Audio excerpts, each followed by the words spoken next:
I just stepped out of the laser eye surgery clinic at some Air Force base in Northern California. Went to cross the street to my hotel with my ridiculously dark sunglasses. I hear the white blood man sign tell me to go. I obey immediately because Marines know nothing but discipline and drinking. Crossing the street, I am promptly hit by a car. I saw him before he hit me, and he blankly stared at me as he drove towards me. I'm flailing on the hood of the car trying to look cool, and the driver won't stop apologizing. I don't even remember turning. I tell him it's fine, of course, and I walk my blind ass back to my hotel. I take a bunch of post-surgery meds and sleep for a long time. Then I woke up. I thought about a conversation I had with another Marine some time ago when we were both throwing rocks at other rocks in complete utter boredom. You ever think Marines are cursed? Sure, man. I throw a rock that lands in someone's Kevlar helmet. Nice. No, I mean it. We've been to all these shitty places where there's nothing but pain, misery, and blood. We come back and our lives are worse. I was right. And in my hotel room, with my eyes burned out with lasers, I couldn't shake that feeling that military people somehow attract all the bad shit. Maybe we offended some spirit after dropping our spaghetti MRE trash in their home. Or we moved their favorite rock.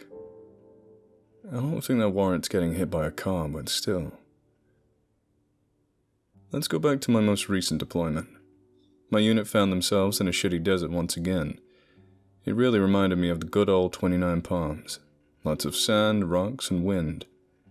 Y'all should go one day. I was set up on a rocky hill looking down into a valley.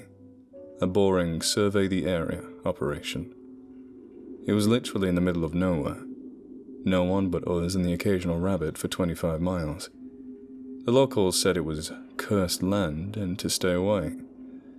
For some reason that made us want to go there even more.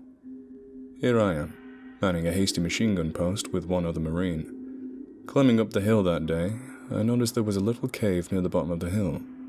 I took a quick picture and didn't even think much about it until later that night. 3 a.m. rolls around and I was alone, scanning my sector of fire dutifully. I remember it was windy as hell and the guy behind me was asleep. All I could think about was my warm sleeping bag.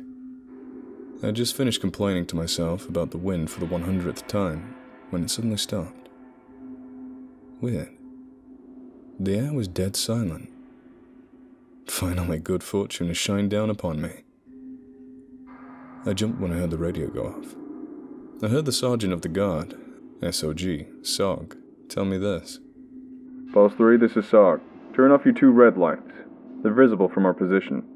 I turn around and I don't see any red lights at all. What the fuck was he talking about? SOG, this is Post 3. All lights are off at our position. Roger, SOG out. The entire valley was covered with plenty of overhead surveillance in the skies. Thermal optics at every post. Snipers were on top of a huge mountain with even fancier shit. If anyone walked up on us, we would have been able to see them for miles. A few minutes pass by. The air is still dead silent, and all I hear is some shuffling in the rocks. Foolishly, I chalk it up to my fellow Marine shifting around in his sleep. Out of nowhere, the other Marine tells me something I don't want to hear ever again. Don't turn around. What? Why? Just don't turn around. It was 100% his voice.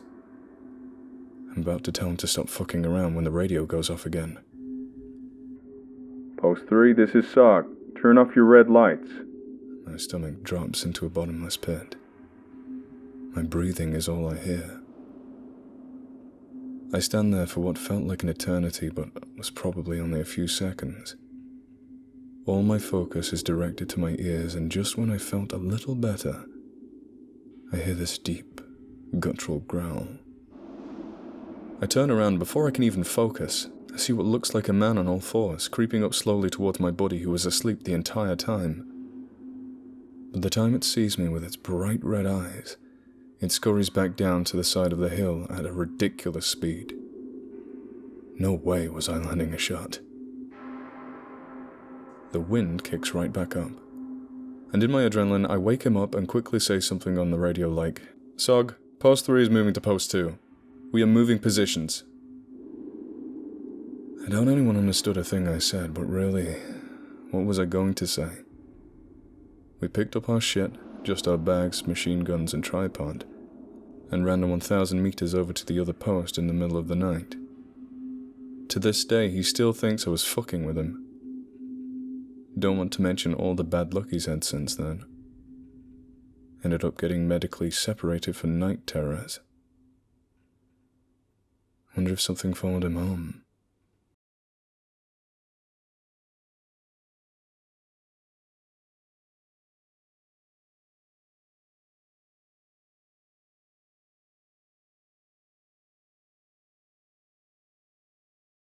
If you like this video, please consider subscribing.